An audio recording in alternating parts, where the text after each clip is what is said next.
Happy birthday মা। আরে কাটো কাটো, নাও নাও। দিদি কিছু দেবেন? ছেলেটা সকাল থেকে কিছু খায়নি। না না, এখানে নেই। নাও নাও। দাদা কিছু দেবেন? একটু খাবার দিলেও হবে, ছেলেটা সকাল থেকে কিছু খায়নি আর আমারও শরীরটা। না না না, এখানে বিরক্ত করবেন না, ওদিকে যান।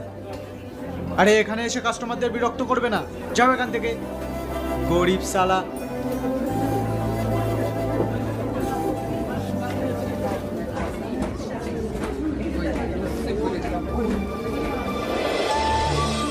মা, আমার খিদে পেয়েছে মা। তুমি বলেছিলে না আমার জন্য খাবার নিয়ে আসবে?